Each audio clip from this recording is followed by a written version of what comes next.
Halo semuanya, selamat wayah Kio ya dimanapun kalian berada. Kembali lagi bersama Mamang dan di video kali ini kita bakal lanjutin manhwa Sang Petualang Terakhir. Kita masuk di part 16.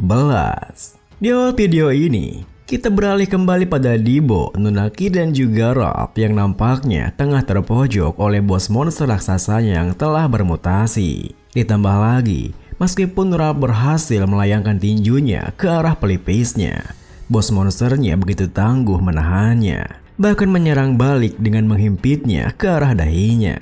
Untungnya Nona Kiri segera datang menyelamatkannya menggunakan tekniknya Solar Slash, di mana pada saat itu dia berkata, "Dengan ini utangku kepadamu sudah lunas ya."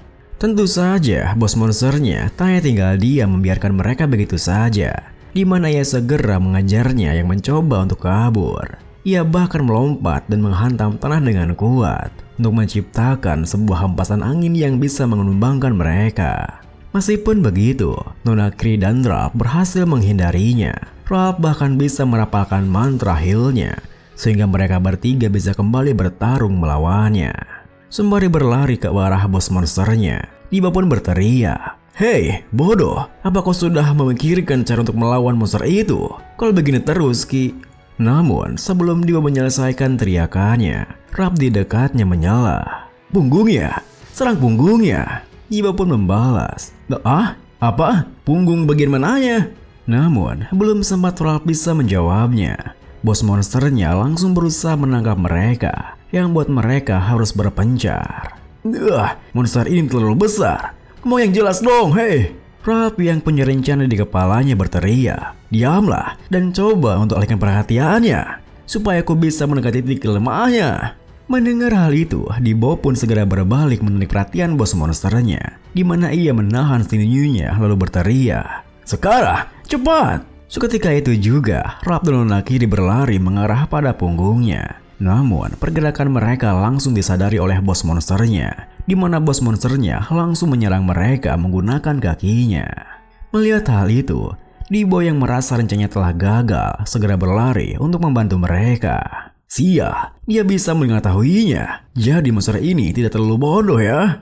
Sayangnya, baru saja Dibo akan melayangkan polearmnya, bos monsternya tiba-tiba saja memutar tubuhnya, yang membuat Dibo kehilangan keseimbangannya, hingga bos monsternya bisa langsung memukulnya ke tanah. Ditambah lagi, belum sempat Dibo bisa bergerak, bos monsternya kembali menghantamnya dengan kuat. Tentu saja, hal itu membuat Nona Kiri berteriak, "Rob, heal Dibo!" Namun, Rob yang punya pertimbangannya sendiri membalas, "Sisa healku cuma ada 4. Sebaiknya kalian berusaha sekeras mungkin untuk menghindarinya. Aku akan mencari celah, jadi menyebarlah." Tepat setelah ia mengatakan itu, bos monsternya pun langsung berlari menerjang mereka. Namun, meskipun Rob menyuruhnya untuk menghindarinya sebisa mungkin, Nona Kiri yang sudah kelelahan tak bisa melakukannya dengan sempurna. Hingga Rob yang bisa menghindarinya harus menggunakan healnya. "Sialan, kau langsung melakukan itu setelah kusuruh untuk menghindar." "Lah, dia pingsan. Skillku jadi sia-sia dong." Lalu, Rob yang tak punya pilihan lain karena dua rekannya telah tumbang, hanya bisa berlari menghindarinya. Pada saat itu, Dibo yang tak tersadarkan diri kembali mengingat perkataan Paume dalam bawah sadarnya, di mana Paume pernah berkata, jika experience Dibo sudah mencukupi untuk naik ke circle kedua, dan sebaiknya Dibo naik ke circle kedua di masa depan. Meski itu tak bisa dilakukan hanya karena ia mau melakukannya. Ada sebuah proses yang dinamakan enlightenment yang tergantung pada pola pikirnya, yang mana proses itu tergantung masing-masing orang. Seandainya Paume membagi experience-nya kepadanya, maka itu tak akan ada gunanya. Jadi, Dibo hanya perlu mencari kata kunci yang cocok dengannya. Itu biasa berkaitan dengan pemahaman mananya, atau soal pengetahuan, atau bahkan ingatan yang terlupakan. Tepat setelah mengingat hal tersebut, jantung Dibo pun berdetak dengan kencang, yang bahkan menimbulkan ledakan besar karena mananya yang meluap-luap. Tentu saja ledakan itu menarik perhatian bos monsternya. Ditambah lagi, di saat bos monsternya berbalik, Dibo yang sepenuhnya dikontrol oleh alam bawah sadarnya muncul, melayangkan polearmnya dengan teknik Slash Blast yang bisa dengan mudah memotong lengan bos monsternya sekaligus esnya dalam satu serangan. Tentu saja, hal itu membuat Ralph terkejut. Bagaimana bisa Dibo melakukannya, padahal sebelumnya mereka kesulitan setengah mati untuk menghadapinya. Meskipun begitu, Ralph segera tersadar ketika melihat pergelangan Dibo yang bercahaya. Wah, apa bocah itu baru naik ke circle kedua ya? Di tengah keterkejutannya, serangan Dibo kembali berlanjut, di mana setelah melukai mata kiri bos monsternya, Dibo segera menargetkan pedang yang menancap di punggung bos monsternya. Namun, meskipun Dibo telah menghantamnya dengan kuat, pedang tersebut masih belum bisa menggapai core milik bos monsternya, hingga bos monsternya bisa menyerang balik dengan menghantamkan punggungnya ke tanah. Tentu saja, Dibo yang tak bisa bergerak hanya bisa menahannya. Meskipun begitu, Ralph segera datang mengalihkan perhatian bos monsternya, bahkan menggunakan heal pada Dibo, hingga Dibo bisa menyerangnya dari bawah. Seketika itu juga, bos monsternya kembali bangkit, yang membuat Dibo bisa bergerak lebih leluasa. Namun bersaja Dibo akan bergerak, bos monsternya langsung menghentikannya dengan tinjunya, yang membuat Ralph kembali menggunakan heal padanya. Tentu saja, bos monsternya tak hanya tinggal diam melihatnya, di mana ia segera mengganti targetnya pada Ralph. Namun, meskipun ia telah tertangkap oleh bos monsternya, Ralph malah tersenyum berkata, "Dasar monster bodoh, sempat-sempatnya kau mengkhawatirkan serangan dariku." Tepat setelah mengatakan itu, Ralph kembali menggunakan healnya pada Dibo, yang mana kini telah berdiri di punggung bos monsternya dan bersiap untuk mengayunkan polearmnya pada pedang di sana. Sayangnya, meskipun bos monsternya telah menyadari hal itu, Dibo telah lebih dulu mengayunkan polearmnya hingga pedang di punggungnya melesak lebih dalam menghancurkan core miliknya. Seketika itu juga, bos monsternya mengaum kesakitan dan menggoyangkan tubuhnya dengan keras, hingga Dibo melayang karena kehilangan pijakannya. Lalu, dengan niatan untuk kabur dari sana, bos monsternya pun melempar Dibo ke arah gunungan salju di belakangnya. Namun, meskipun hal itu membuat Dibo mendapatkan kesadarannya kembali, ia tak bisa bergerak dari sana begitu saja, karena Ralph yang dilempar bersamanya menindihnya dari atas. Untungnya, bos monsternya tak bisa kabur jauh dari sana, yang mana karena core miliknya telah hancur, tubuhnya pun tak bisa bertahan lebih lama. Di mana satu persatu anggota tubuhnya mulai hancur, hingga hancur sepenuhnya hanya hitungan detik saja. Beberapa jam kemudian, Nona Kiri pun terbangun dari pingsannya di samping api unggun dalam sebuah gua yang disiapkan oleh Dibo seadanya. Melihatnya yang terbangun dari pingsannya, Dibo pun bertanya, "Oh, kau akhirnya bangun ya?" Sembari berusaha untuk duduk, Nona Kiri membalas, Kamu masih hidup? Apa yang terjadi pada monster itu?" Dibo menimpali, "Ya, seperti yang bisa kau lihat, kita berhasil melewatinya. Aku merasa lapar, jadi aku mencoba untuk makan daging monyet tersebut, tapi gigiku tidak kuat. Dagingnya sangat alot tahu."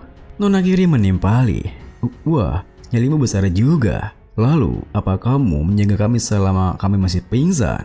Dibo menjelaskan, "Ya, bisa dibilang begitu. Karena aku juga tak menemukan gate keluar dari sini. Dan dengan cuaca saat ini, aku merasa kalau beristirahat sekarang akan menguntungkan bagi kita. Terlebih, kondisi orang itu juga cukup parah. Aku berencana untuk mengecek kondisinya. Begitu pada saljunya mereda, beristirahatlah. Aku akan keluar sebentar." Tepat setelah mengatakan itu, Dibo pun melangkah pergi dari sana untuk mencari gate keluarnya. Sesaat kemudian, pencariannya yang belum membuahkan hasil membuat Dibo segera kembali ke gua sembari berpikir, hari ini sudah usai. Bagaimana dengan bos ya? Sial, isi pikiranku sedang kacau.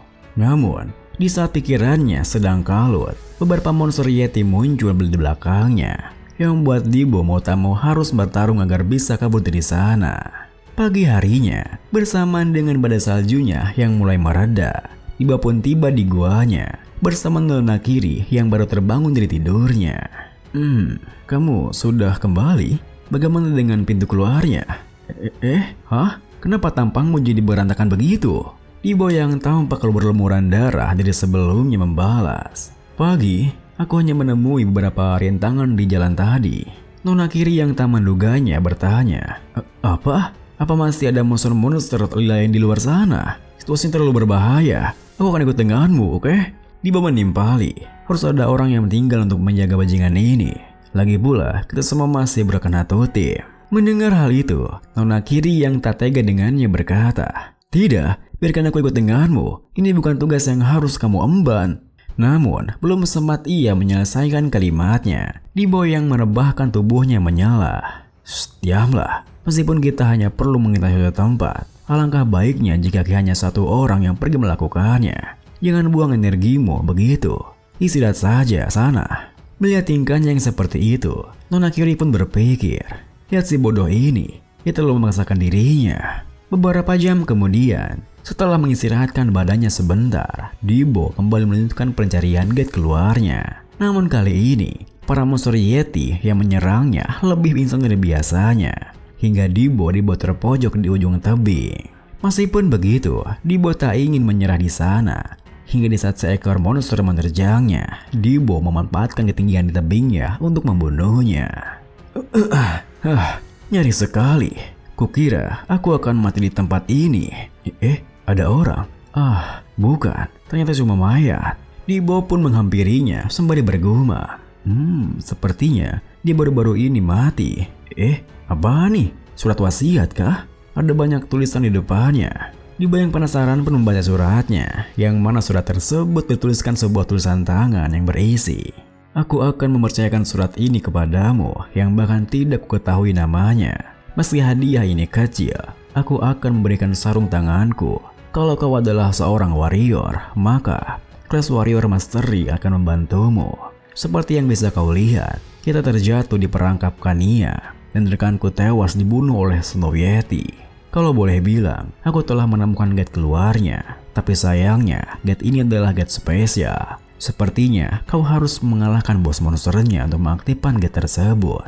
Aku telah menggambar peta lokasi gate-nya di balik surat ini. Semoga kau bisa kabur dari tempat ini dan antarkanlah suratku ke rumah." Dengan begitu, setelah membaca suratnya, Dibo pun menguburkan mayatnya di sana untuk menghormati kematiannya yang begitu mulia. Kemudian, dengan menggunakan peta yang tergambar di belakang suratnya, dengan sedikit pertarungan melawan para monster Yeti, Dibo pun berhasil menemukan gate keluarnya. Lalu setelah keluar dari gate-nya, sembari memapah tubuh relap di pundaknya, Dibo bertanya, apa yang harus kita lakukan?" Nona kiri membalas, "Kita perlu mengatur ulang rencana kita. Kalau melihat kondisi kita berdua, maka..." Namun, belum sempat ia menyelesaikan kalimatnya, ada sekelompok asasin bertopeng yang muncul di sana. Wah, aku memang sudah menduga ini. Kau yakin sang bos itu benar-benar kalah?" Tentu saja, kemunculan para asin itu membuat mereka berdua terkejut. Bahkan Dibo berpikir, "Mustahil, Kania, bajingan-bajingan ini, gawat. Aku tak bisa melawan mereka dalam kondisi begini." Saat Dibo berpikir seperti itu, para asinnya bergerak dengan satu kalimat. "Tidak perlu khawatir, kami akan membunuh kalian dalam sekejap." Seketika itu juga nona kiri menahan terjangan seorang asasinnya sembari berteriak, "Mundurlah, Dibo!" Namun, hal itu langsung dimanfaatkan oleh asasin lainnya yang segera melemparkan belatinya dan menancap tepat di pohon nona kiri yang tak bisa bergerak. Tentu saja, hal itu membuat Dibo merasa panik. Bagaimana bisa ia menangani para asin itu sendirian? Untungnya, di tengah ketegangan itu, sebuah arrow muncul melesat dari dalam gate-nya yang langsung membunuh para asin itu sekali jalan. Tentu saja hal itu membuat Dibo dan juga nona kiri terkejut. Meskipun begitu, melihat Paume yang keluar dari gate-nya, Dibo pun tersenyum berkata, "Aku benci mengatakannya, tapi..." Paume yang mendekat membalas, "Apa? Kau sudah sangat merindukanku ya?" Dibo menimpali, Iya, anggap saja begitu. Oh ya, karena kau terlambat, maka takdir kami minum-minum ya." Beberapa hari kemudian, di markas Kania Macan Neon, di mana pemimpin mereka yang tengah mengelus hewan peliharaannya berpikir, orang sehebat itu tiba-tiba muncul entah dari mana, tapi tak ada yang tahu siapa pelakunya. Sepertinya akan ada kegemparan sebentar lagi. Saat ia berpikir seperti itu, Bayu datang melapor kepadanya, "Pak, El Paume telah kembali. Apa yang harus kita lakukan dengan kontraknya?" Seketika itu juga pemimpinnya menyuruhnya untuk membunuhnya, yang membuat Bayu tersentak kaget. "Maaf, tapi..." Pemimpinnya menegaskan, "Kita tak boleh terpaku pada opini publik. Dia tak bisa diprediksi. Kau pikir ini semua karena usahanya saja? Kita akan buat alasan, Ma." Video ini pun diakhiri dengan, namun sebelum ia menyelesaikan kalimatnya, Beju langsung saja menyalahnya. Ia tidak sendirian, Pak. Dia bersama dengan orang lain.